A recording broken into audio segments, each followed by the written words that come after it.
तो दोस्तों आज से हम एक न्यू सीरीज स्टार्ट करने जा रहे हैं जो कि बहुत ज्यादा कमाल की और उम्मीद है आपको भी पसंद आएगी। क्योंकि अगर आपको एक ऐसा हीरो देखना है जो कि इतना ज्यादा पावरफुल हो कि उसके सामने दुनिया का कोई भी इंसान ना टिक पाए, तो ये सीरीज बिल्कुल वैसी ही है। एक बंदा वो इतना ज्यादा स्ट्रॉन्ग हो सकता है कि दुनिया का कोई भी कल्टिवेटर उसका मुकाबला ना कर सके। इस सीरीज में आपको हल्के हल्के वाइब आएगी वांग लिन वाले और जू यांग के, जिन दोनों के सामने कोई भी आ जाए टिकने का तो सवाल ही पैदा नहीं होता। और वो दोनों अकेले एक एक प्लानेट को खत्म करने की ताकत रखते हैं और उसी तरह का बैड एस हमारा हीरो भी होने वाला है। तो ज्यादा इंट्रो देकर हम सीरीज को स्पॉइल नहीं करेंगे, हम डायरेक्ट सीरीज को शुरू करते हैं। तो सीरीज की शुरुआत में हमें एक ओल्ड मैन जो होता है वो कुछ बच्चों को कहानियां सुनाता हुआ नजर आता है। वो कहानी बता रहा था कि आज से करीब 30,000 साल पहले एक बंदा पैदा हुआ था। वो बंदा इतना ज्यादा स्ट्रॉन्ग था कि उसकी पावर का हिसाब भी नहीं लगाया जा सकता। उसने 6 साल की उम्र में अपना नेटसन 100 लेवल ब्रेक थ्रू कर लिया था, जो कि अब तक का पूरी दुनिया का रिकॉर्ड है कि 6 साल में कोई भी नेटसन 100 लेवल को ब्रेक थ्रू नहीं कर पाया। और उसके बाद तो उसने कभी पीछे मुड़कर देखा ही नहीं। उसने इतनी कम उम्र में अपने सबसे हाईएस्ट रैंक को ब्रेक थ्रू किया, जो कि एम्परर रैंक होता है। जब तक वो इस दुनिया के अंदर जिंदा था तब तक ये हेवन भी उस इंसान से डरता था। हेवन को वो अपने हाथों की कठपुतली समझता था, इतना स्ट्रॉन्ग था वो। दुनिया में ऐसा कोई इंसान नहीं था जो उसके ऊपर आंख उठाकर देख ले। लेकिन आज से करीब 10,000 साल पहले, यानी कि जब उसको पैदा हुए 20,000 साल हो चुके थे और सब कुछ उसने हासिल कर लिया था, तब एक ऐसा मौका आया कि दुनिया को उसकी तबाही से, दुनिया को उसके डर से बचाने के लिए हेवन और अर्थ ने मिलकर एक ट्रिबुलेशन क्रिएट किया, ताकि उस ट्रिबुलेशन के जरिए उस बंदे की जान ली जा सके। क्योंकि अगर वो और ज्यादा जिंदा रहा तो सच में वो पूरी दुनिया को अपना गुलाम बना लेगा और पूरी दुनिया सिर्फ उसके इशारों में चलेगी, कोई और कुछ कर ही नहीं सकता। इस वजह से हेवन और अर्थ को एक साथ होना पड़ा उसको खत्म करने के लिए,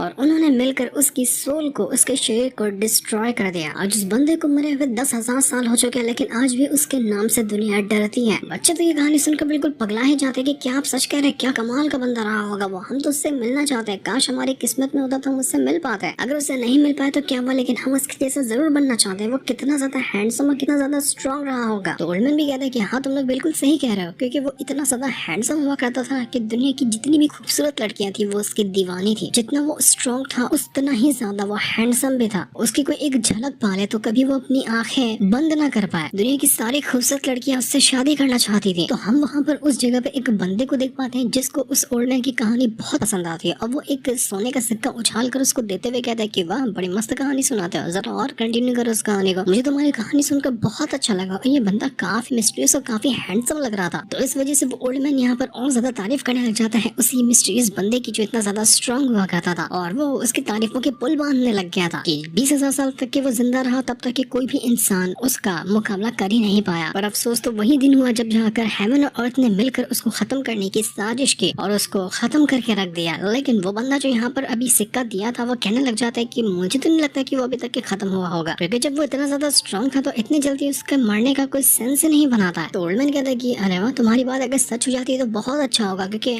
आज के लोग एक बार फिर से उस इंसान को एक बार फिर से देखना चाहते हैं कि वो कितना स्ट्रॉन्ग और कितना हैंडसम हुआ करता था। लेकिन शायद अब ये पॉसिबल नहीं है। जब से वो बंदा गया है तब से उसका सेक्ट बिल्कुल खत्म होने के कगार पे पहुंच चुका है। वहाँ पर कोई ऐसा स्ट्रॉन्ग है ही नहीं जो उससे की शान बढ़ा सके। तभी देखते ही देखते वहाँ का मौसम बदल जाता है और सामने हम देख पाते हैं आसमान के अंदर एक बहुत ही अजीब सा फिगर क्रिएट हुआ है। वो जो बंदा यहाँ पर भी सिक्का दिया था वो देखकर कहना चाहता है कि अरे, ऐसा स्ट्रेंज फिनोमेना तो इससे पहले तब हुआ था जब मैंने चैलेंज किया था हेवन और अर्थ को। और तब जाकर हमें पता चलता है कि ये बंदा कोई और नहीं बल्कि वही एम्पायर है जो कि 10,000 साल पहले मर गया था। वो हमें अपनी कहानी बताता है कि जब हेवन और अर्थ ने मुझे मारने की कोशिश की थी तो किस्मत से मैं बच गया था, मैं मरा नहीं था। दुनिया को लगा कि उस हेवन और अर्थ ने मिलकर मुझे मार दिया, लेकिन उन लोगों ने ये भुला दिया कि मैं इतना स्ट्रॉन्ग हूँ कि हेवन और अर्थ को अपनी मुट्ठी में लेकर चलता। मैंने उसी टाइम मौका देखकर पूरे के पूरे वो ट्रिबुलेशन को डिस्ट्रॉय कर दिया और हेवन और अर्थ को उसकी औकात दिखा दी कि वो मेरे सामने कुछ नहीं कर सका। उस टाइम में बना हेवनली एम्परर जो कि हेवन और अर्थ के ऊपर राज करता है। लेकिन आज तक कि मैं जिंदा हूँ इसके बारे में दुनिया में कोई नहीं जानता। सबको यही लगता है कि मैं 10,000 साल पहले ही मर गया था। तो मुझे नहीं लगता कि अब यहाँ पर कोई भी मेरे बारे में जानता होगा कि मैं अभी भी जिंदा हूँ। पर मुझे एक बात समझ नहीं आ रही कि ये स्ट्रेंज फिनोमेना वापस से क्रिएट क्यों हुआ। ये तो तब हुआ था जब हेवन और अर्थ मेरे खिलाफ थे। तो अब ऐसा कौन आ गया जिसके खिलाफ हेवन और अर्थ वापस से गया है? या कहीं ऐसा तो नहीं कि हेवन और अर्थ को पता चल गया कि मैं अभी तक के मरा नहीं हूँ? क्योंकि तब से मैं पिछले 10,000 सालों से एक नॉर्मल और मॉडल लाइफ जी रहा हूँ, जहाँ पर मैं अपने डेली के काम खुद से करता हूँ और आराम से एक सुकून भरी जिंदगी जीता हूँ। दुनिया के इस झंझट से मुझे कोई फर्क नहीं पड़ता। जब मैंने सारे लेवल ब्रेक थ्रू कर ही लिया है तो मुझे अब और रखा ही क्या है करने में। इसलिए मैंने सब कुछ छोड़ दिया और एक सुकून की जिंदगी जीने का फैसला किया है।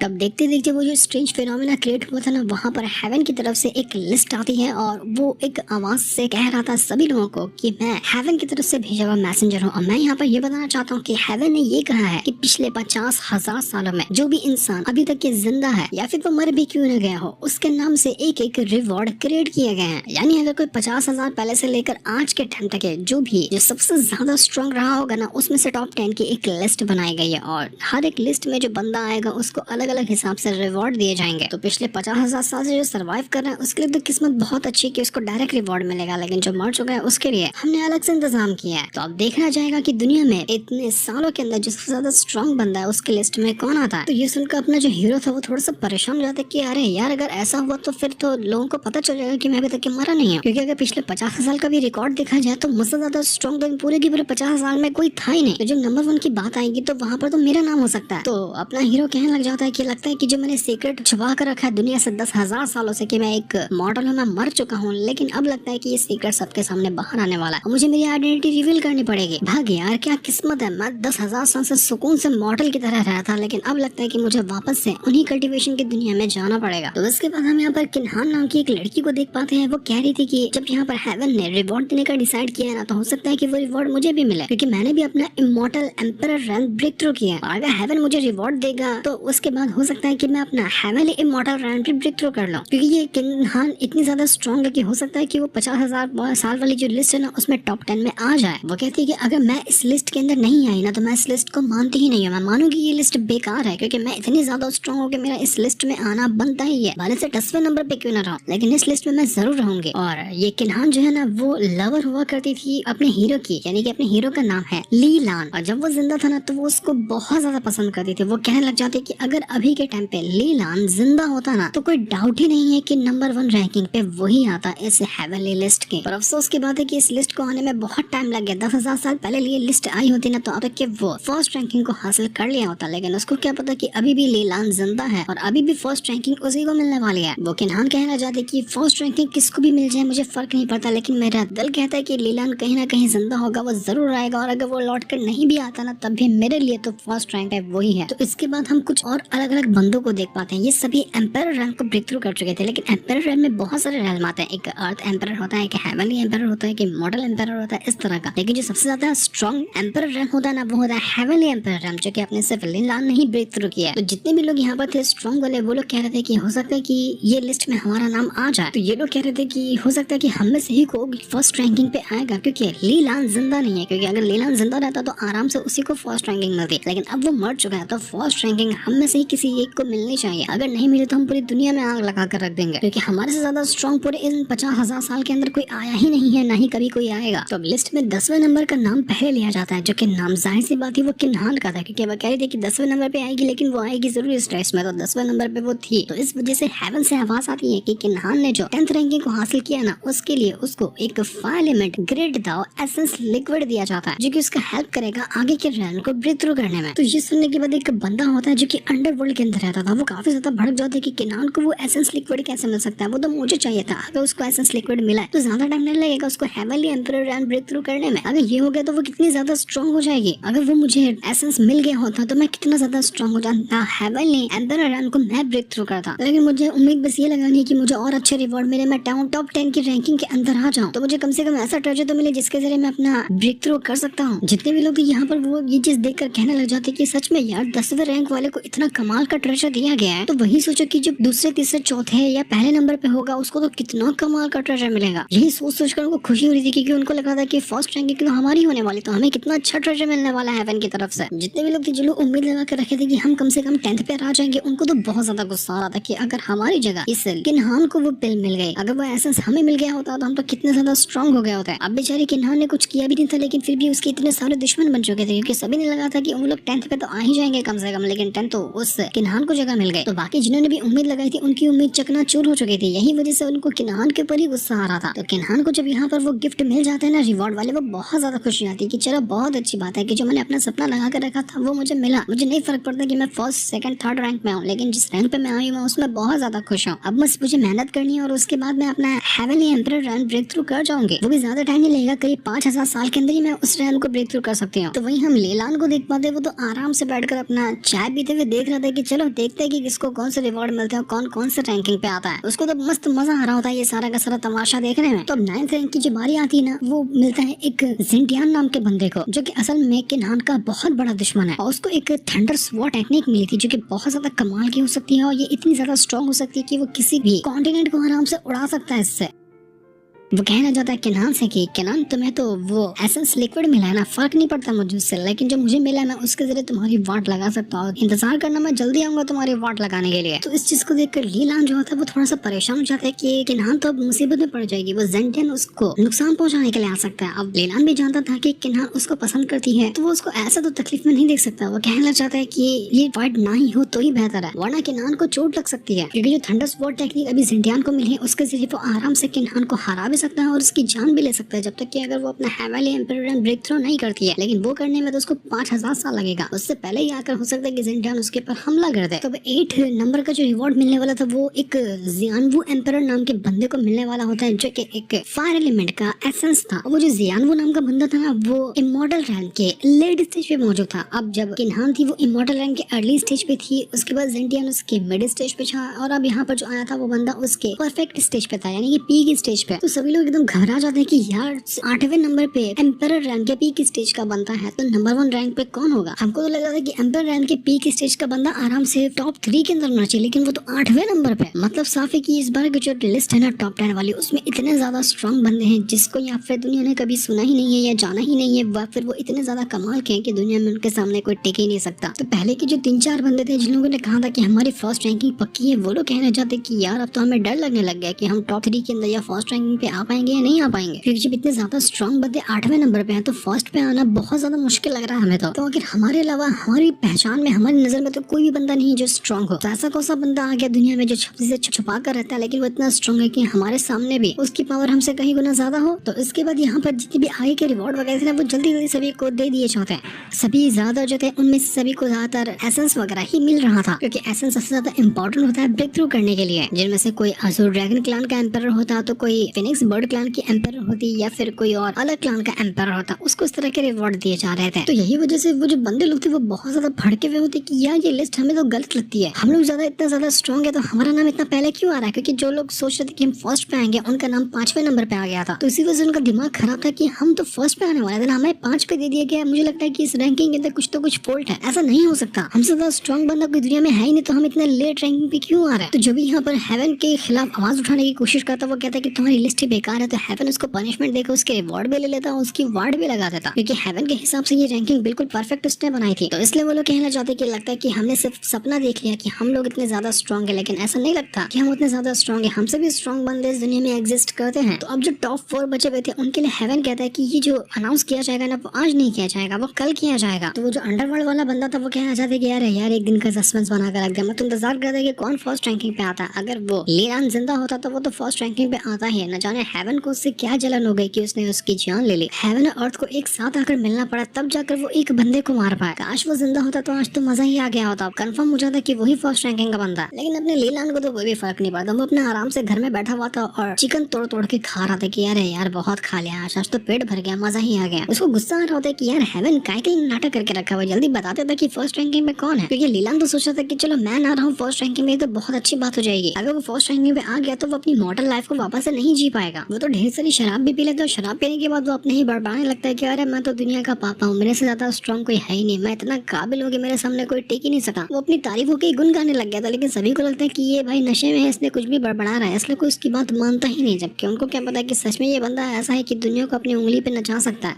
आसपास के जो लोग थे वो लीलान को उठाकर उसके घर पे लेकर आते हैं और उसको वहाँ पर लेटा देते हैं। उससे कहने जाते हैं कि यार तू अकेले कब तक रहेगा, हम यहाँ पर कब तक तेरा ख्याल रख पाएंगे, तू अपनी वाइफ बना लेना, इतना हैंडसम दिखता है, इतना काबिल दिखता है, तो किसी से शादी कर ले, उसके बाद वो तेरा ख्याल रखेगी। अकेला शराब पीकर कहीं भी पड़ा रहता है तो उठाकर लाना पड़ता है, वो उठाकर ले आएगी तुझे। तो लीलान नशे में कहना चाहते कि जा किसी दुल्हन को उठाकर लेके आ जा। तो बंदा कहते कि अच्छा ऐसी बात है, ठीक है मैं किसी लड़की को लेकर आता हूँ जो तुमसे शादी करने के लिए तैयार हो गया, मस्त वाली लाऊंगा, बढ़िया वाली। तो जब अगली सुबह होती है और यहाँ पर लीलान का नशा उतरता है ना, तो वो देख पाता है उसके घर के अंदर की एक लड़की मौजूद है। वो उससे कहना चाहता है कि अरे तुम कौन हो और तुम यहाँ पे क्या कर रही हो, क्योंकि उसको नहीं पता था कि उसने रात में क्या कह दिया था कि किसी दुल्हन को लेकर आया जाए। तो उसके लिए ये दुल्हन आ गई थी और लीलान उसको पहचान ही नहीं पाया। वो कहता है कि तुम हो कौन। तो वो लड़की डर जाती है, अरे आप मुझे इतना अचानक से आकर डरा दिया। वो लड़की भी बहुत ज्यादा सुंदर लग रही थी। वो कहना चाहती कि मुझे तो यहाँ पर ये कह के लाया गया कि आपको किसी दुल्हन की तलाश है और आप शादी करना चाहते हैं, तो इसी के लिए मैं यहाँ पर आया हूँ। तो ये सुनकर लीलान पगला जाता है कि अरे बाप रे, ये मैंने कब कह दिया? अरे जिसने यहाँ पर भेजा उसको पता भी है क्या मैं हेवनली एम्परर हूँ और यहाँ पर मैं एक मॉडल लड़की से शादी कैसे कर सकता हूँ? पागल हो गया क्या वो? ये कोई मैच ही नहीं बनता है। लगता है कि उस बुढ़ऊ को मैंने नशे में कुछ भी कह दिया, उसने सच मार के यहाँ पर मेरे लिए दुल्हन लेकर आ गया।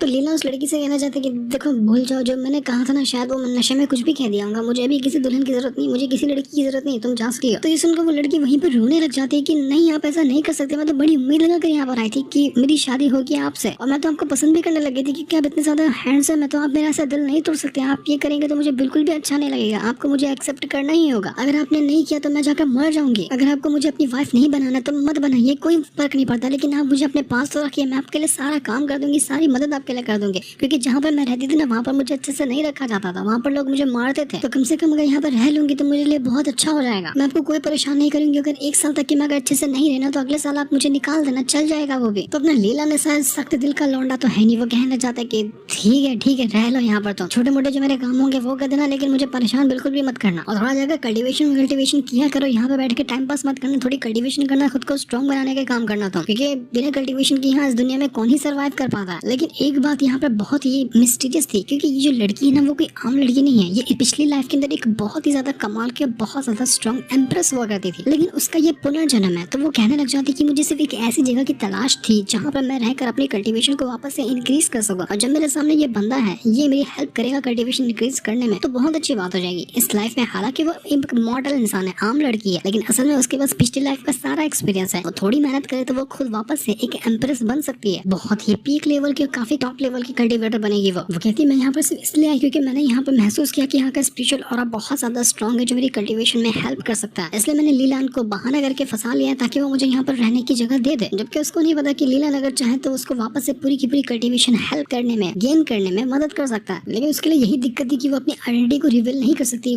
कि वो पिछली लाइफ में एक एम्प्रेस हुआ करती थी। वैसे ही लीलान के लिए भी वही दिक्कत थी कि वो भी रिवील नहीं कर सकता कि वो इतना कमाल का कल्टीवेटर है कि दुनिया उसके सामने झुकती है। अब दोनों यहाँ पर रह रहे थे मॉडल की तरह, लेकिन दोनों का पास्ट इतना ज्यादा खतरनाक है कि जिसके बारे में सोच पाना भी नामुमकिन होगा किसी के लिए भी। लेकिन हम देख पाते हैं कि लीलान के लिए कोई बात छुपी भी नहीं रहती। वो कहते हैं कि मेरे पास केओस डिवाइन आई की पावर है और इसके जरिए मैं पास्ट प्रेजेंट फ्यूचर सब कुछ को देख सकता हूँ। और मैंने इसके जरिए ये पता लगा लिया है कि जो लड़की यहाँ पर आई है ना वो कोई आम लड़की नहीं, इसकी पिछली लाइफ क्या थी। यहाँ तक कि मैं इसके फादर से भी मिल चुका हूँ और काफी टाइम हम दोनों ने एक साथ गुजारे। मैं नहीं सोचा था कि ऐसा इत्तेफाक मेरे साथ होगा कि मैं इस लड़की से एक बार फिर से इस लाइफ के अंदर मिल जाऊंगा। ठीक है कोई बात नहीं, अगर इसको यहाँ पर कुछ टाइम के लिए रहना है, अपनी पावर को वापस से रीगेन करना है, तो मैं किसी न किसी तरह से इसकी हेल्प कर दूंगा। जबकि इसके फादर ने मेरी हेल्प की थी तो वह एहसान इसका उतार देता हूँ मैं इसकी हेल्प करके। तब तो यहाँ पर लीलान उस लड़की की हेल्प करने के लिए तैयार हो चुका था ताकि उसको उसकी खोई हुई पावर वापस हासिल करने में मदद कर सके। तभी हम देख पाते हैं कि लीलान को नजर आता है आसमान के अंदर किसी का बैटल हो रहा है, तो वो वहाँ जाकर देखने लग जाते कैसे में ये बैटल हो किसका रहा है। तो जिसका उसको डर था वही बैटल यहाँ पर हो रहा था, जो हो रहा था किनान का उस जिंटियान के साथ, क्योंकि दोनों की दुश्मनी है। तो जिंटियान ने यही मौका देखकर सीधा किनान के ऊपर अटैक कर दिया, जबकि किनान ने अभी तक अपना ब्रेक थ्रू भी नहीं कर पाई थी। और उनका बैटल इतना खतरनाक था कि पूरी की पूरी जगह डिस्ट्रॉय होने लग जाती है, क्योंकि जब दो इमॉर्टल आपस में फाइट करते हैं ना तो पूरा का पूरा इलाका आसानी से डिस्ट्रॉय होने लग जाता है। उनकी पावर के सामने कोई टिक ही नहीं पाता और यही सीन यहाँ पर भी अभी हो रहा था। तो ये देखकर लीलान जो होता है ना वो अपनी पावर का इस्तेमाल करते हुए एक प्रोटेक्शन बैरियर लगा देता है जहाँ पर मॉडल इंसान रहते हैं, आम लोग रहते हैं, उनकी चारों तरफ, ताकि जो फाइट हो रही है उनसे उनको कोई तकलीफ ना हो। तो मॉडल लोग यहाँ पर देखकर लीलान को कहना चाहते कि ये अपना बंदा ये बहुत ज्यादा कमाल का है। उनको नहीं पता था कि ये वही लीलान है जो कि बहुत टाइम पहले स्ट्रॉन्ग हुआ करता था। उनको लगता है कि ये कोई नॉर्मल इंसान है जो कि थोड़ी बहुत कल्टीवेशन जानता है, तो ये हमें प्रोटेक्ट करने के लिए आया हुआ है। क्योंकि 10,000 साल से ऐसे के ऐसे ही एज में यहाँ पर लीलान रह रहा है, तो सभी को शक था कि ये कोई आम इंसान, ये कोई इमॉर्टल ही है। तो गाँव के सारे लोग उसको मिस्टर इमॉर्टल कहकर बुलाते हैं। और जितने सालों तक की यहाँ पर लीलान रहा है ना, हमेशा वो सभी की मदद करता है। जो अच्छे लोग हो, जो मॉडल इंसान हो, जिनको जरूरत हो, वो सबकी मदद करता है, कभी वो पीछे नहीं हटता मदद करने से।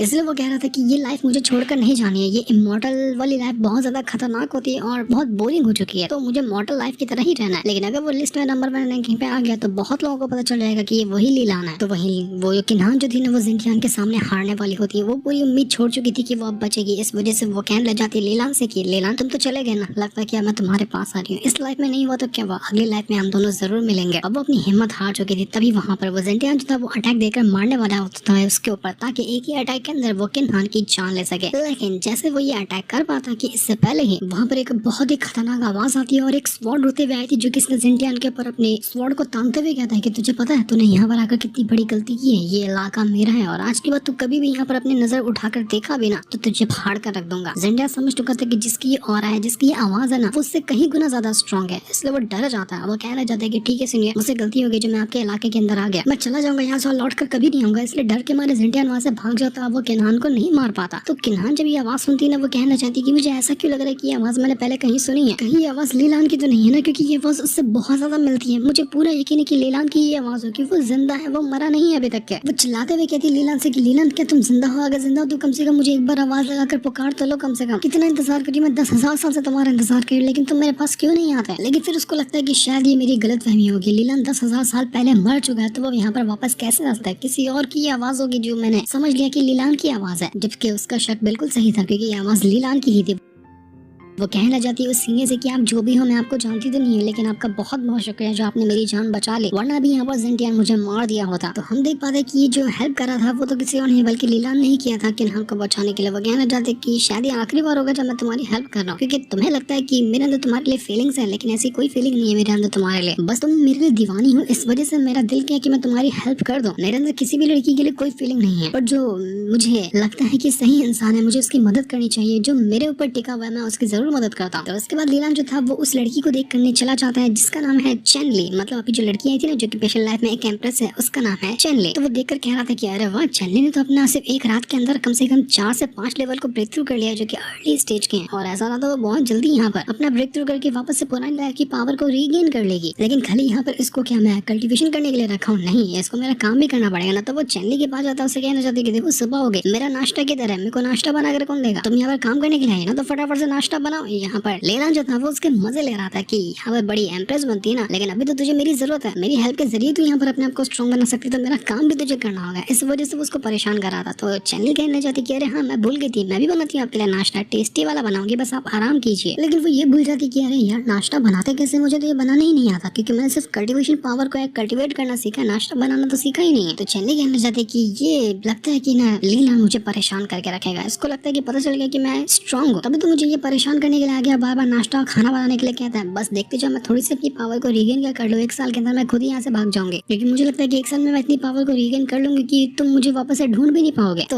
वहाँ पर गाँव का एक बच्चा आता है जो कि बहुत ही प्यारा बच्चा होता है और लीलान को वो बहुत पसंद है, क्योंकि लीलान को वो अंकल अंकल कहकर बुलाता है और लीलान उसको कल्टिवेशन के बारे में कई सारी टिप्स भी देता है। तो उसी के जरिए वहाँ पर वो बच्चा ना हमेशा प्रैक्टिस करता है, क्योंकि उसको भी लीलान की जैसा ही बनना है। तो आज भी वो यहाँ पर लीलान जैसे उसको बता रहा था वैसे वो प्रैक्टिस करना शुरू कर देता है। लीलान भी उस बच्चे से बहुत ज्यादा खुश रहता है, उसको हमेशा कुछ ना कुछ सिखाता रहता है, कुछ ना कुछ बताता ही रहता है, क्योंकि लीलान को उस बच्चे के अंदर पोटेंशियल देखता है कि हाँ, आगे चलकर ये भी बड़ा स्ट्रॉन्ग बनने वाला है। तो चलनी जब ये चीज यहाँ पर देखती है ना, वो कहना चाहती है कि लीलान यहाँ पर गाँव के बच्चों की मदद करता है, उनको सिखाता भी है। ये तो बहुत कमाल की बात है, क्योंकि जहाँ तक मैंने देखा है कि जो भी अपना foundation establishment level break through कर लेते हैं ना, जो कि कल्टिवेशन का स्टार्टिंग स्टेज ही होता है, तो उसके बाद मॉडल के ऊपर तो वो भाव देना ही छोड़ देता है, वो मॉडल को कुछ समझते ही नहीं है। लेकिन लीलान तो यहाँ पर बच्चों लोग की मदद कर रहा है, उनको सिखा भी रहा है, जबकि उसको क्या पता कि फाउंडेशन एस्टेब्लिशमेंट लेवल यहाँ पर लीलान तो अपना heavenly empire level break through कर चुका है, लेकिन तब भी वो यहाँ पर मॉडल के लिए कितना ज्यादा प्यार रखता है अपने दिल के अंदर, और मॉडल की मदद करने से वो कभी नहीं चूकता। तो अभी कुछ 5-10 मिनट ही होंगे लीलान को सिखाए हुए उस बच्चे को, लेकिन वो बच्चा अभी इतना कमाल के अटैक देकर मार पा रहा था ना कि उसके अंदर से काफी ज्यादा पावर बाहर निकल कर आती थी। चैनली ये देखकर हैरान रह जाती कि अबे ये क्या घोल कर पिला दिया इस लीलान ने इस बच्चे को कि कुछ 10 मिनट के अंदर ये इतना ज्यादा स्ट्रॉन्ग अटैक कर पा रहा है। अभी तो उसको ये टेक्निक आती भी नहीं थी, अभी ये टेक्निक को परफॉर्म भी कर रहा है, उतने अच्छे से अटैक भी देकर मार पा रहा है। जो टेक्निक वो बच्चा इस्तेमाल करता है वो आराम से सेंट लेवल की टेक्निक होगी, जो लीलान के सामने तो एक मामूली सी बचकानी टेक्निक है, लेकिन उसने उस बच्चे को सिखा दिया तो बच्चे के लिए बहुत ज्यादा कमाल की हो गई थी। तो यही देखकर चैनली भी हैरान कि ये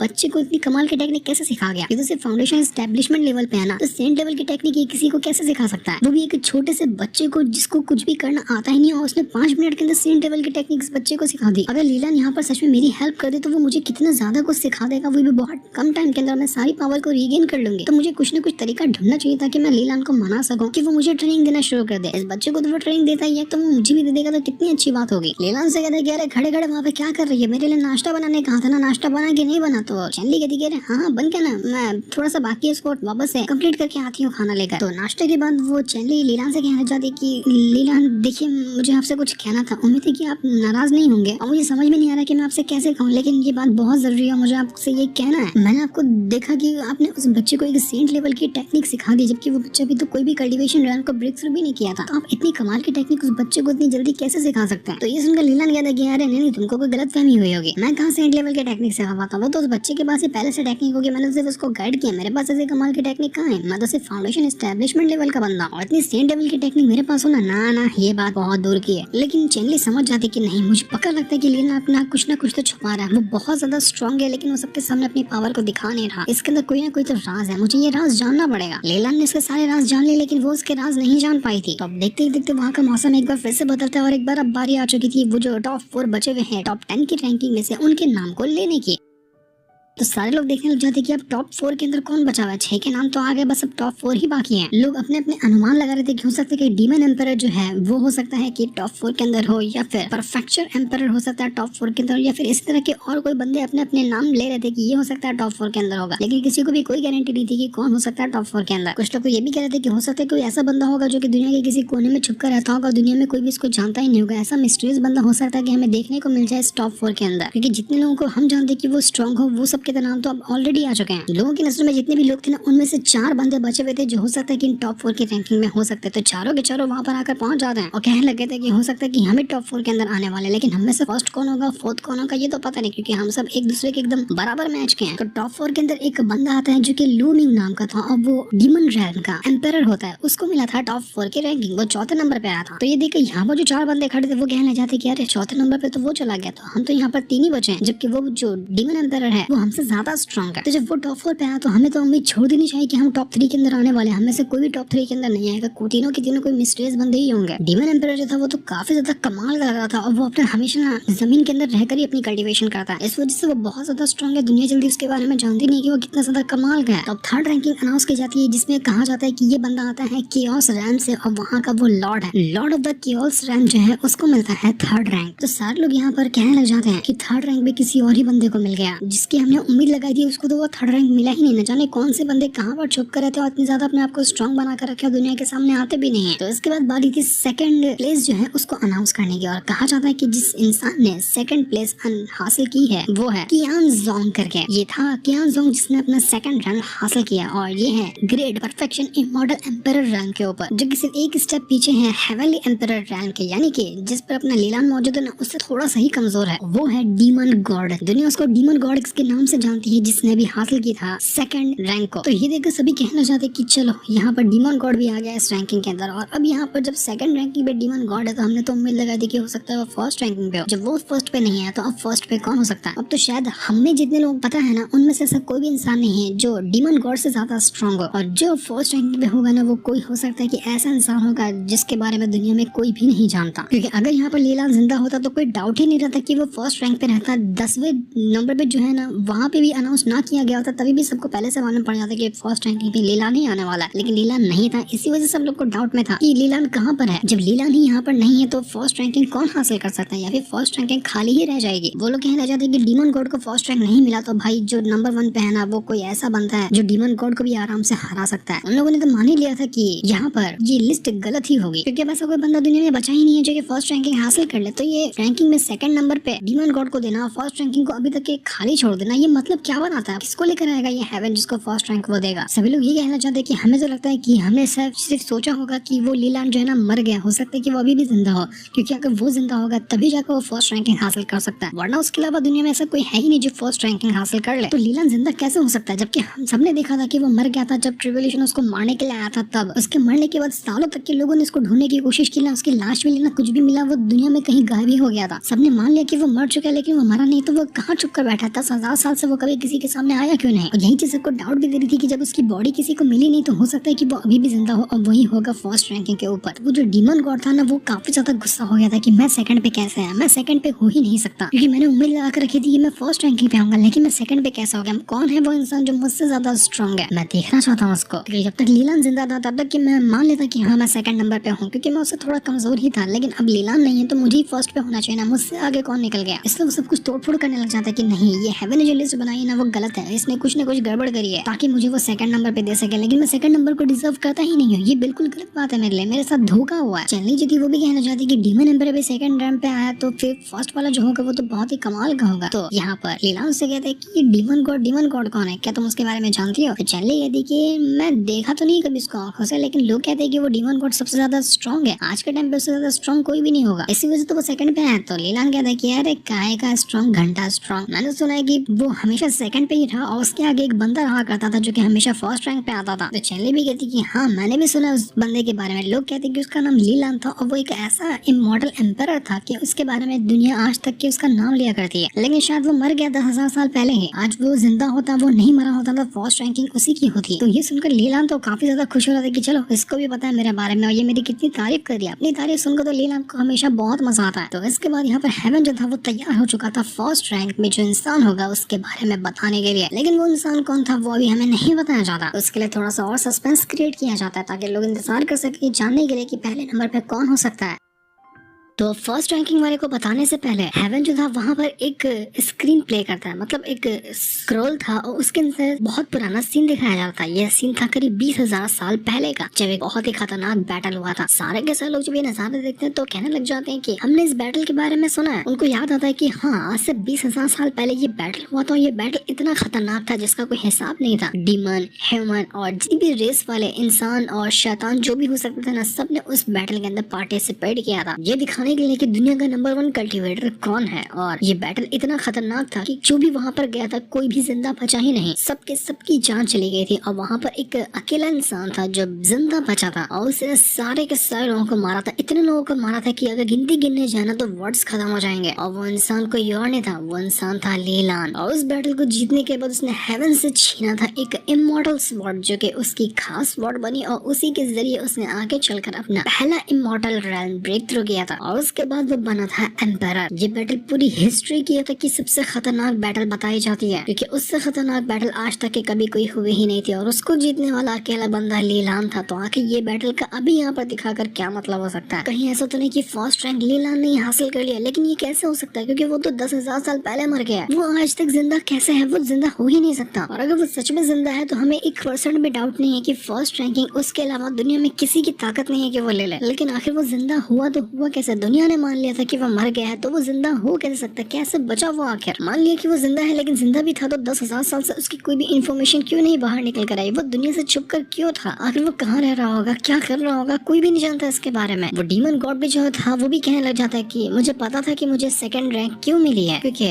सब फर्स्ट रैंक तो उस लीलान की ही थी और अगर लीलान फर्स्ट रैंक पे है तो मुझे सेकंड पे आने से कोई दिक्कत नहीं है क्योंकि मैं खुद जानता हूँ कि मैं लीलान जितना स्ट्रॉन्ग हूँ ही नहीं। और ये मेरे लिए बहुत खुशी की बात है कि लीलान जिंदा है क्योंकि दुनिया में सिर्फ एक वही इंसान है जिसको मैं टक्कर दे सकता हूँ और मैं उससे बैटल कर सकता हूँ, वरना बाकी को तो मैं आराम से हरा सकता हूँ। तो अब मजा आएगा उसके साथ बैटल करने में। केनान की तो खुशी का ठिकाना ही था, वो कहने लग जाती कि तो बहुत कमाल की बात है कि लीलान जिंदा है। अगर लीलान जिंदा है ना तो मैं तो सच में खुशी से पागल हो जाने वाली हूँ। तब हम देख पाते हैं कि वहाँ का पूरा मौसम बदलता है और अचानक में ही आसमान फाड़ कर एक बंदा वहाँ पर बाहर आता है जिसके हाथों में थी इमॉर्टल स्वॉर्ड और वो इतनी खतरनाक एंट्री मार कर आता जिसका कोई हिसाब नहीं था। जितने भी लोग यहाँ पर मौजूद थे वो देख कर कहने लग जाते हैं कि ये लुक, ये ऑरा, ये इसकी पहचान, इसको अपनी शक्ल दिखाने की जरूरत नहीं है, इसके प्रेजेंस ने यहाँ पर साबित कर दिया कि ये कोई और नहीं बल्कि सच में लीलान ही है। सारे के सारे लोगों की आंखों को यकीन कर पाना बहुत ज्यादा मुश्किल था, लेकिन फिर भी वो कह रहे थे कि सच में अगर लीलान जिंदा है ना तो ये एक खुशी की भी बात है कि आज भी दुनिया के पास एक ऐसा इंसान है जो कि पूरी दुनिया को अपने हाथों में लेने की ताकत रखता है। जितने भी लोग 10,000 साल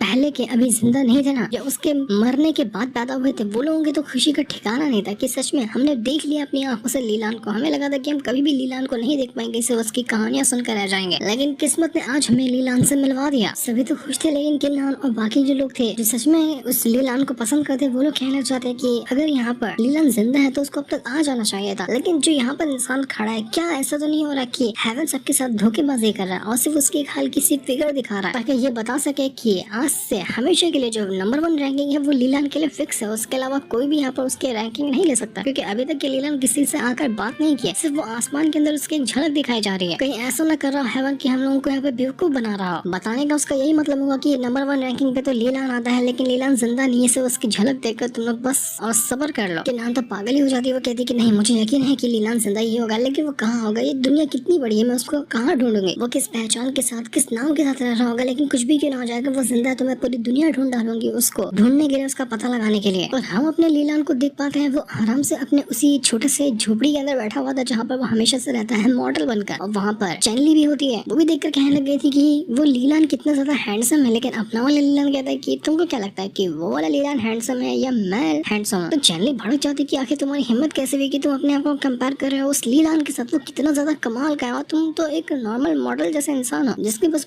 थोड़ी बहुत पावर है। लीलान को गुस्सा भी आ जाता, वो अंदर अंदर खुश भी था कि एक तरफ ये मेरी तारीफ करती है और जब सामने इसके खड़ा हो तो मेरी बेइज्जती कर रही है, बड़ी अजीब लड़की है ये। पर चैनली के लिए एक डाउट जरूर था कि इसकी शक्ल और उस लीलान की शक्ल काफी हद तक के मैच क्यों करती है। ऐसा हो तो नहीं सकता ना कि ये लीलान असली वाला ही लीलान मेरे सामने बैठा हुआ 10,000 साल से यहाँ पर चुपचाप से रह रहा था कि दुनिया इसके बारे में पहचान ना सके, लेकिन आखिर वो कितना ज्यादा स्ट्रॉन्ग और ये कितना ज्यादा कमजोर इंसान, दोनों का कंपैरिजन बनता ही नहीं है। तो इसके बाद वो जो हेवन की तरफ से आवाज आ रही थी वो कहने लग जाती है कि नंबर 1 रैंकिंग वाला बंदा तो लीलान ही होता, लेकिन अफसोस की बात यह है कि वो 10,000 साल पहले मर गया। हम सिर्फ यहाँ पर उसकी झलक दिखा रहे थे ताकि बताया जा सके कि उस जैसा इंसान दुनिया में ना कभी कोई था और ना ही कभी कोई आएगा, क्योंकि हम हेवन को भी उस इंसान से सिर्फ डर लगता था, उसके अलावा दुनिया में कोई नहीं है जो हम हेवन वालों को डरा कर रख सके।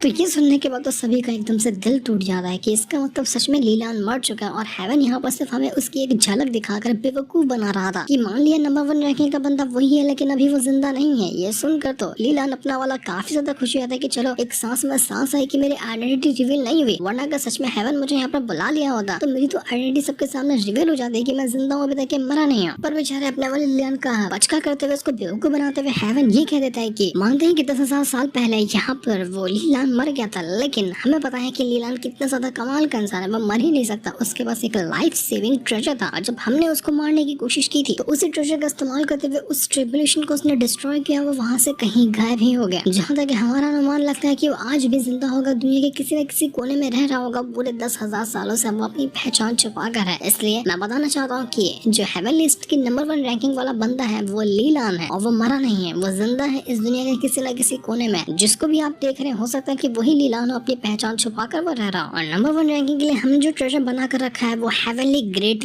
दाव है। हम कोशिश करेंगे कि लीलान को ढूंढकर उसको ये उसका ट्रेजर दे सके जो कि उसका ये इनाम है। तो ये सुनने के बाद किन्हार जो थी वो अपनी पूरी की पूरी आर्मी को वहाँ पर बुला लेती है और कहने लग जाती है कि जाओ पूरी दुनिया को छान मारो, जहाँ तक के होता है वहाँ तक के छान मारो और ढूंढो कि ली नाम का कोई सरनेम वाला इंसान रहता है क्या, क्योंकि लीलान का नाम भी जिस सरनेम था उसका ली से था। तो ऐसे सरनेम वाले पूरी दुनिया के हर एक इंसान का पता लगा और देखो कि वो लीलान है या नहीं, मुझे किसी भी हालत में लीलान की लोकेशन चाहिए। डीमन गॉड भी जो था वो भी यहाँ पर अपनी पूरी आर्मी तैयार कर लेता और कहने लग जाता है कि जाओ देखो ये इस लीलान की फोटो है, जहाँ पर भी तुम्हें ये दिखता है ना इसको ढूंढ निकालना, लेकिन इसकी लोकेशन और इसकी जो आइडेंटिटी है वो दुनिया को बताना मत, क्योंकि सिर्फ मैं जानना चाहता हूँ कि लीलान कहाँ है, मुझे उससे पर्सनली बात करनी है। तो ढूंढ निकालो उस लीलान को, चाहे वो दुनिया के किसी भी कोने में क्यों ना रहता। अब तो दुनिया में एक अलग ही मिशन चालू हो जाता है, जो भी जिसको जहाँ देखो ना बस वो हर तरफ जाता है, यही ढूंढने लग जाते कि क्या ये लीलान हो सकता है, क्या वो लीलान हो सकता है। सबके दिमाग में बस एक ही सवाल आ रहा था कि लीलान असल में है कौन। लीलान के गाँव वाले जो लोग थे वहाँ पर भी ये खबर फैल जाते हैं, वो भी अपने गाँव में सभी को ढूंढने लग गए थे कि ये लीलान हो सकता है, क्या ये कौन सा लीलान हो सकता है। तो चैनल तो कहने लग जाते हैं कि अब तो मुझे पक्का डाउट हो गया कि तुम ही लीलान हो और अपनी पहचान छुपा कर रखते हो, क्योंकि तुम्हारी शक्ल से काफी हद तक के मैच करती है। पर लीलान कहता है कि पागल हो क्या, अभी तो तुमने कहा ना कि वो कितना कमाल का इंसान है, मैं कितना बेकार इंसान हूँ, इस झोपड़ी के अंदर रहता हूँ, इतनी नॉर्मल लाइफ जीता हूँ, कहाँ किससे कंपैरिजन कर रही हो। मेरा दिमाग भी है क्या तुम्हारे पास कि नहीं, ये खा गई तुम अपने दिमाग को। तो चैनल भी कहना चाहती है कि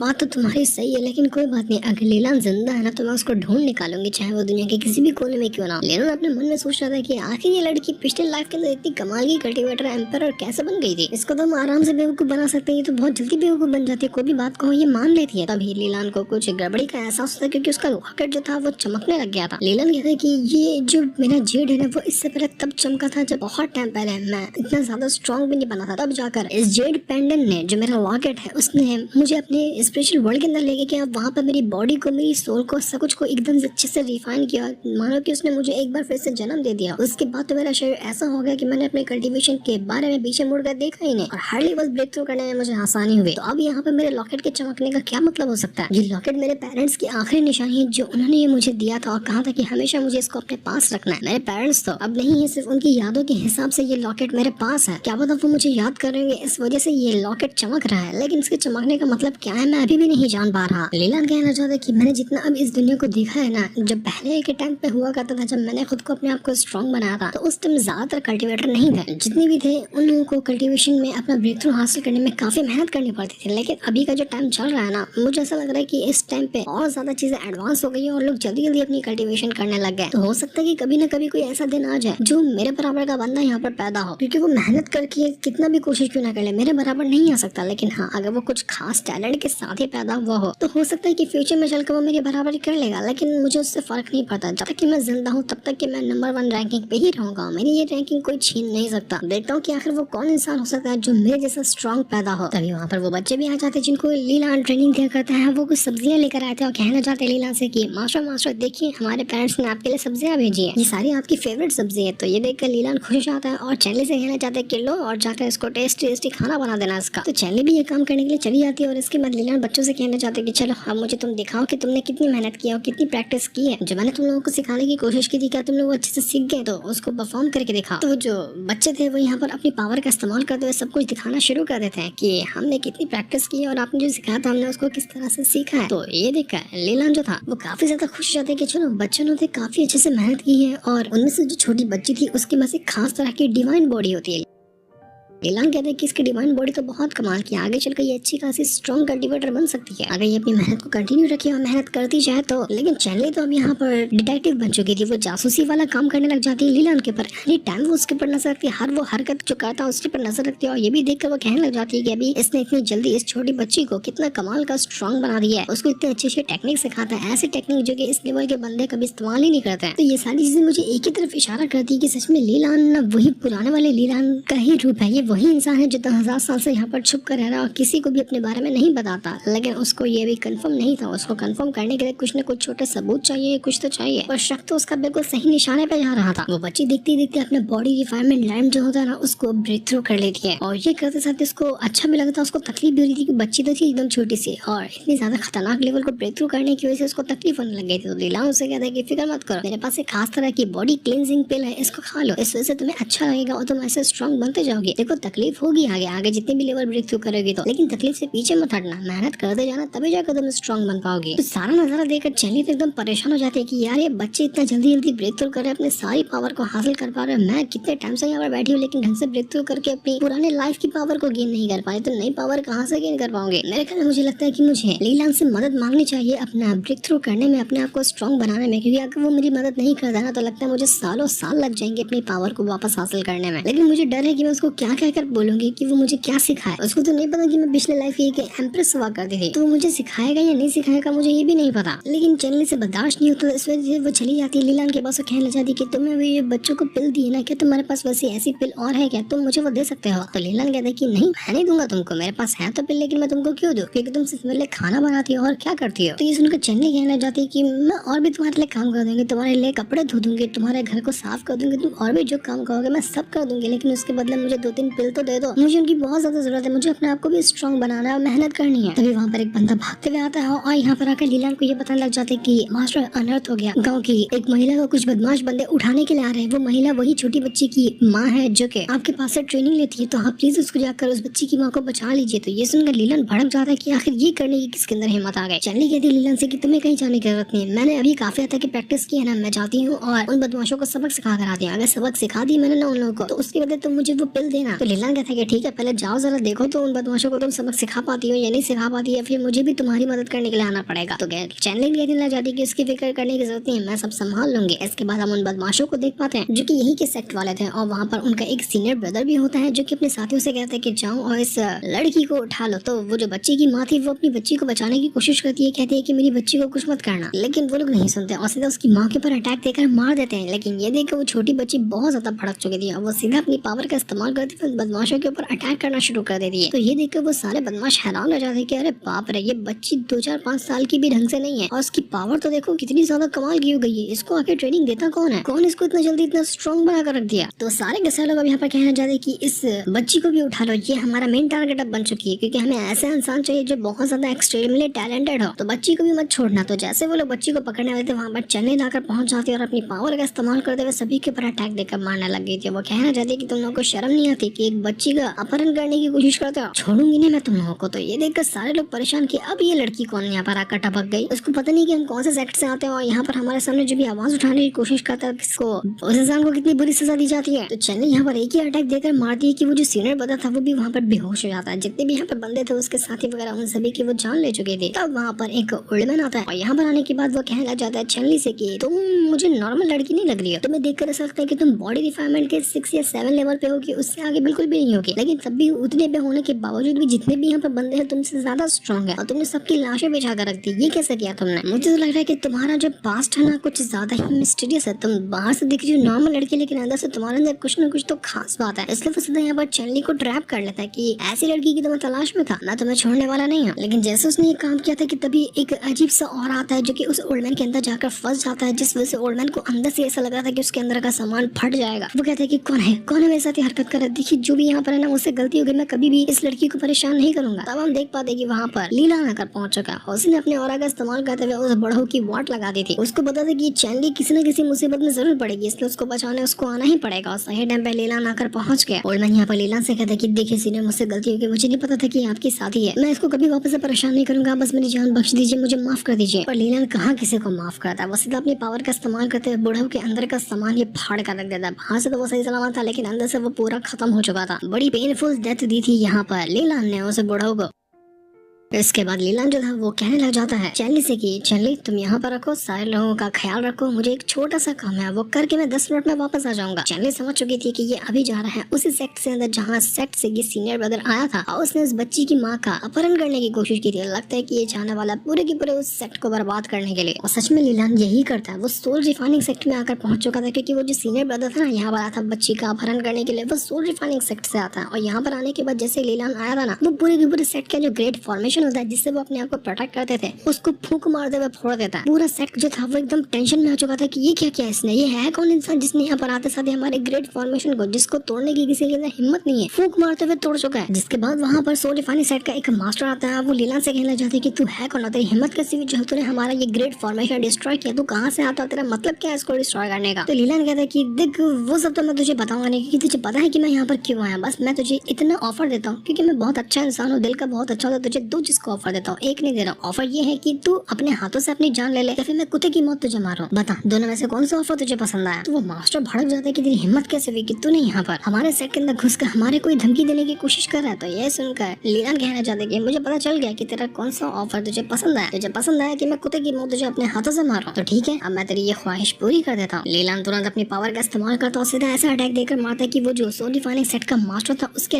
लाइफ एसेंस जो होता है ना वो डिस्ट्रॉय होने लग गया था। मतलब एक ही बात एक करते हुए उसकी जिंदगी की जितनी भी साल थे वो घटते जा रहे थे। बड़ी पेनफुल मौत देने के लिए तैयार था लीलान यहाँ पर उस मास्टर का। पूरा का पूरा सेट जो था वो टेंशन में आ जाता है। पूरे सेट की यहाँ पर जो हालत थी वो खराब होने लग गई थी। अकेला लीलान यहाँ पर पूरे सेट को बर्बाद करने के लिए पहुंच चुका था। वो 1 मिनट नहीं लगाएगा पूरे सेट को बर्बाद करने में। तो जाकर वो जो सोल रिफाइनिंग सेट का मास्टर था ना वो कहना चाहता है लीलान से कि देखो मुझसे गलती हो गई, मैंने आपको पहचानने में गलती कर दी, मैं आपसे माफी मांगता हूँ। देखो हमने जो भी किया है जिससे आप ऑफेंड हो चुके हैं, आपको बुरा लगा है, उसके लिए मैं दिल से माफी मांगता हूँ, आपसे आपके पैर पकड़ने को तैयार हूँ, लेकिन हमें बख्श दीजिए, हमारे सेट को बख्श दीजिए, मेरी जान बख्श दीजिए, मुझे मत मारिए। एक पूरा का पूरा सोल रिफाइनिंग सेट बस 1-2 मिनट के अंदर ही यहाँ पर सरेंडर कर चुका था लीलान के सामने, क्योंकि पता था कि वो पूरा सेक्टर बर्बाद कर सकता है एक ही हाथ से। पर हमें पता है कि अपना लीलान इतना भी ज्यादा शरीफ इंसान नहीं है कि वो किसी को भी इस तरह की हरकत करने के बाद भी माफ कर देता। लीलान यहाँ पर उसको पूरा धूल मिट्टी में बदल कर गायब ही कर देता, पूरा फाड़ कर रख दिया था उसने यहाँ पर सोल रिफाइनिंग सेट के मास्टर को। और सारा काम निपटाने के बाद वापस से वो चेन्नई के पास आकर पहुंच जाता है। चेन्नई से कहना चाहती है कि तुम कहाँ कहते, तुम ठीक तो ना, सब ठीक तो हुआ। तो लीलान कहते कि पहले ठीक नहीं था, लेकिन हाँ मैं मैटर को सॉल्व करके आ चुका, अब मुझे सुकून की नींद आएगी, टेंशन खत्म हो जाएगा कि हाँ मेरे पर कोई बोझ तो नहीं है। अब चनली देखकर एकदम दंग रह चुकी थी कि ये अभी 10 मिनट पहले गया था, 10 मिनट में एक पूरी की पूरी सेक्ट को खत्म करके वापस लौट कर आ गया और अब कहता है कि सुकून की नींद सो पाएगा। नहीं, इसको देखकर मुझे 100% यही फीलिंग आ रही कि 10,000 साल से छुप कर लीलान रह रहा है ना, वो यही इंसान है। इसके अलावा कोई इस दुनिया में इतना स्ट्रांग हो ही नहीं सकता जो इतना अपने आप को कमजोर दिखाए, लेकिन उसके पास पावर इतनी ज्यादा हो कि वो एक एक सेक्ट को कुछ मिनट के अंदर डिस्ट्रॉय कर सकता है। तो अब चलनी यहाँ पर लीलान के पास आते कहना चाहती कि मैंने तुमसे कहा था ना कि अगर मैं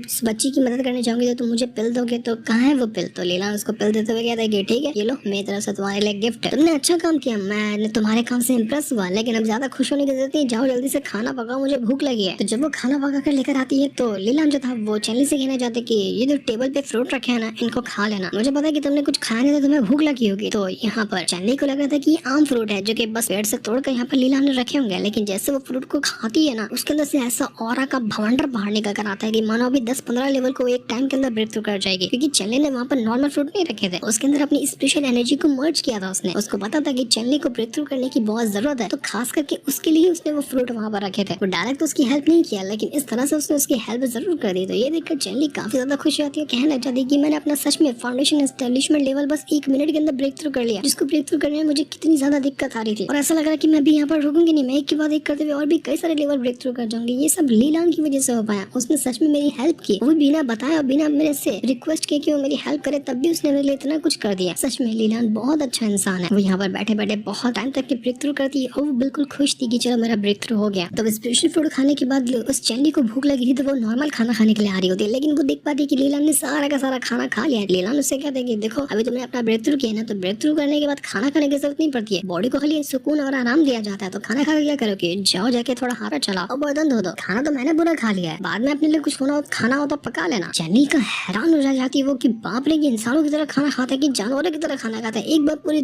4 लोग का खाना खा गया है। इतना खाने के बाद भी यहाँ पर लीलान उसकी बुराई कर देता है कि देखो खाना तो अच्छा बना था, लेकिन मसाला उतना बराबर से डाला हुआ नहीं था, तो थोड़ा खाने में भी प्रैक्टिस करो, खाली कल्टीवेशन में ध्यान देने से मतलब नहीं होगा, यहाँ रहना तो खाना बनाने में भी प्रैक्टिस करनी होगी और टेस्टी खाना बनाना पड़ेगा, वरना मैं यहाँ से तुमको भगा दूंगा।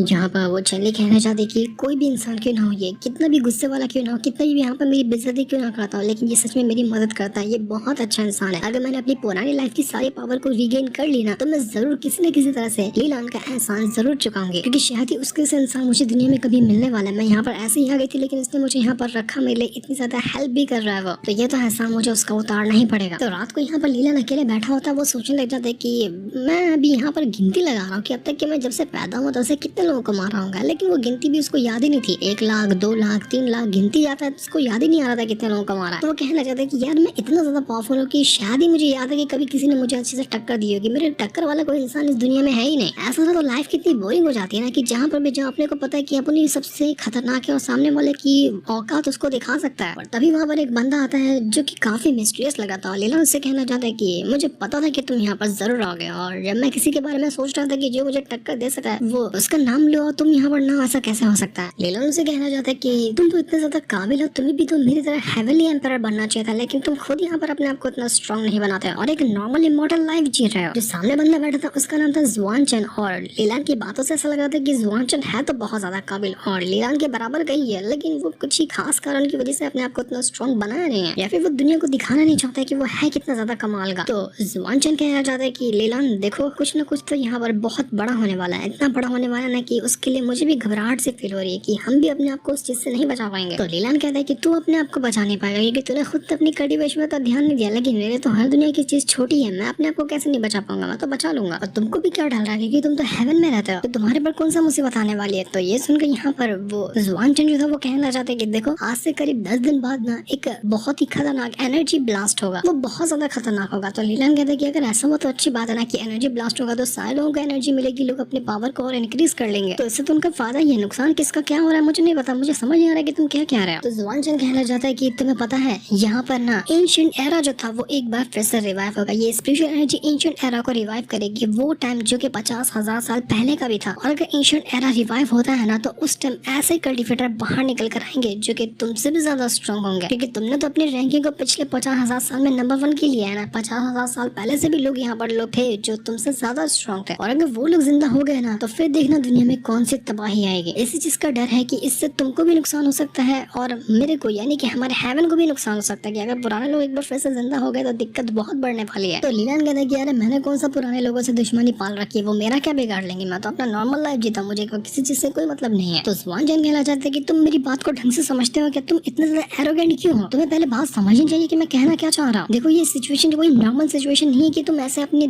पावर के दम पर इसको हैंडल कर लोगे। मुसीबत बढ़ने वाली है, तुम्हें इसके लिए प्रिपेयर रहना पड़ेगा, तैयार रहना पड़ेगा। तुमको क्या लगता है कि तुम सच में अपनी आइडेंटिटी को इतने आसानी से छुपा कर रखे हो? दुनिया में कोई नहीं जानता कि तुम कौन हो, तुम कहाँ पर रहते हो, तुम क्या करते हो। बहुत लोग जानते हैं तुम्हारे बारे में लेकिन वो बताते नहीं है किसी को। तुमको ये लगता है कि तुम ऐसे इंसान हो कि दुनिया में कोई भी तुम्हारे मुकाबले का है ही नहीं। तुम तो यहाँ पर बहुत कुछ कर सकते थे लेकिन मरने के बाद तुमने क्या किया, एक नॉर्मल लाइफ जीने का डिसाइड किया। तुमने मेहनत भी नहीं की और 10,000 साल तुमने ऐसे ही वेस्ट कर दिए। दुनिया में भी क्या चल रहा है ना इसके बारे में तुम अच्छे से जानते नहीं हो। तुमने अपनी लाइफ को छोड़ दिया पुराने वाली और तुमको क्या लगता है कि इतनी आसानी से तुम अपना सब कुछ पास्ट भुला दोगे। तुमने जो पास्ट में कांड किए हैं वो कांड कौन यहाँ पर उस पर मिट्टी डालेगा, ये इतनी आसानी से खत्म होने वाले नहीं है। तुमको लगता है कि तुमने अपनी पहचान छुपा लिया तो तुम जिंदगी भर आराम से सुकून की जिंदगी यहाँ पर रह लोगे, लेकिन ऐसा नहीं होगा। तुमने जो मुसीबत मोल ली है ना वो कभी ना कभी तो तुम्हारे पीछे आने वाली ही है। तुमने अपने आप को इतना स्ट्रॉन्ग बनाने में न जाने कितने हजारों लोगों से दुश्मनी ली है, जो कि अभी के थे, जो कि पहले मर चुके हैं, वो भी शामिल हो सकते हैं इसमें। तो इतना ज्यादा भी ओवर कॉन्फिडेंट मत बनो कि तुम्हारे पास सब कुछ है, तुम दुनिया की हर एक चीज को अपने हाथों से मिटा सकते हो।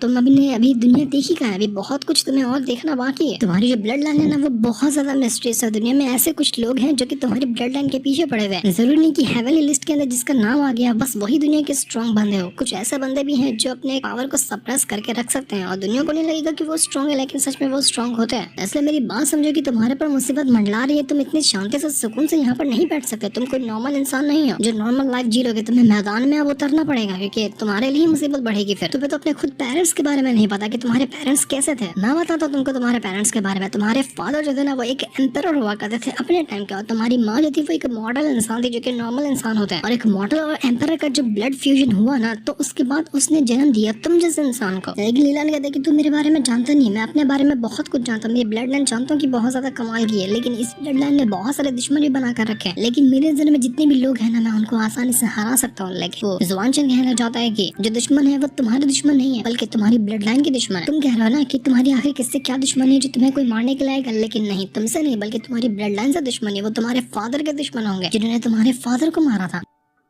वो सब मानता हूँ कि वो अपने टाइम पे मर चुके हैं, लेकिन अब जब यहाँ पर एक बार फिर से ये फिनोमेना क्रिएट हो रहा है ना वो उनको वापस से जिंदा करेगा और फिर वो आएंगे तुम्हारी ब्लड लाइन के पीछे। तब कहना तुम कि यहाँ पर तुम सबको हैंडल कर लोगे या नहीं कर पाओगे। अभी तो तुम क्लेम करते हो कि तुम दुनिया के नंबर 1 कल्टिवेटर हो। हाँ ये बात कुछ हद तक के सही भी है, लेकिन जब वो लोग आएंगे ना तो फिर समझ लेना कि तुम्हारा क्या हाल होने वाला। मैं सिर्फ तुम्हें वार्निंग देने के लिए और तुमसे समझाने के लिए कि समझ जाओ अभी भी टाइम है और इतना ज्यादा ओवर कॉन्फिडेंट तुम्हें होने की जरूरत नहीं है। लीलान परेशान हो गया था कि तुम मेरे पेरेंट्स के बारे में कैसे जानते हो, तुम क्या जानते हो उनके बारे में। तो वो जुबान चंद कहना चाहते कि तुम अभी बहुत कुछ नहीं जानते कि तुम्हारी फैमिली का असल में पास्ट था क्या, और अभी मैं तुम्हें वो बताऊंगा भी नहीं क्योंकि तुम उस काबिल भी नहीं हुए कि तुम हर चीज को जान सको। लेकिन फिर भी तुम्हें सारी चीजें जाननी है तो तुम्हें मेरा एक छोटा सा काम करना पड़ेगा। वो उसको एक मैप देते हुए कहते हैं कि ये मैप लो और इसमें टोटल 8 लाशों की ना लोकेशन है। ये वो लाशें हो सकती है जो कि बहुत टाइम पहले लोग मर चुके थे। तो किसी भी तरह से ये 8 लाशें इन 10 दिन के अंदर तुम मुझे ला कर दो। अगर तुम मुझे ला कर दोगे तो तुम्हारे जो भी सवाल होंगे ना मैं उनके सभी सवालों के तुम्हें जवाब दूंगा। याद रखना कि तुम अभी उतने काबिल नहीं हुए कि तुम अपने फादर के दुश्मनों का मुकाबला कर सको, कि तुम्हारे फादर के टाइम के दुश्मन बहुत खतरनाक थे। इसलिए मेहनत करो। तुम यहाँ पर फ्री में एक मॉडल जैसी लाइफ नहीं जी सकते। तुम्हें वापस से मैदान में उतरना होगा, खुद को एक बार फिर से स्ट्रॉन्ग बनाना होगा और एक बार फिर से अपनी जर्नी शुरू करनी होगी। और इतना कहने के बाद वो वहाँ से चला जाता है। लीलन भी थोड़ा सा परेशान हो गया था कि अब ये कौन सी मुसीबत आ गई। मैं इतना आराम से अपनी जिंदगी गुजारा था लेकिन अब नहीं लगता कि मैं आराम से जिंदगी गुजार पाऊंगा। लेकिन मुझे इससे कोई फर्क नहीं पड़ता। जो भी आ रहा है ना मुझसे बदला लेने के लिए, मेरी ब्लड लाइन के पीछे जो भी आ रहा है ना, अभी से तुझको वार्निंग दे रहा हूँ कि संभल कर आना। कुत्ते की मौत नहीं मार दिया ना तो मेरा नाम भी लीलान नहीं। मुझे फर्क नहीं पड़ता कि तुम कितने स्ट्रॉन्ग हो, कहाँ से हो, तो तुम्हारी पावर क्या है, लेकिन मैं सबको हराने की ताकत रखता हूँ, सबको हराने का जिगरा रखता हूँ। इसके बाद हम यहाँ पर चैनली को देखते हैं जो अपना घर में बैठकर आराम से कल्टीवेशन कर रही थी। लेकिन तब वहाँ पर कुछ सिपाही आते हैं जो कि किन्हान के बीच हुए थे और यहाँ पर आकर वो कहने लग जाते हैं कि हमने सुना है यहाँ पर लीलान नाम का एक बंदा रहता है तो हमें उससे बात करनी है। चैनली उनसे कहने लग जाती है कि तुम लोग हो कौन और तुम लोगों को यहाँ पर भेजा किसने, आगे तुम क्या बात करना चाहते हो उस लीलान के साथ। तो वो सिपाही बताने लग जाते हैं कि हम इमॉर्टल पैलेस से आए हुए हैं और वहाँ की एम्प्रेस है किन्हान नाम से, उन्होंने यहाँ पर भेजा है कि हमें लीलान नाम के बंदे का पता लगाना है। और तभी वहाँ पर लीलान आ जाता है और वो जो सिपाही वगैरह आए हुए थे उनके दिमाग को थोड़ा सा वो मैनिपुलेट कर देता है। इस वजह से वो भूल जाते हैं कि वो यहाँ पर क्या करने के लिए आते हैं और वो कहते हैं कि सॉरी सॉरी लगता है हम गलत घर में आ गए। इतना लेकर वो वापस चले जाते हैं। चैनली परेशान की अरे इनको क्या हो गया, ये तो अभी यहाँ पर लीलान को ढूंढते हुए आते वापस कैसे चले गए। तो लीलान यहाँ पर चैनली से कहना चाहते हैं कि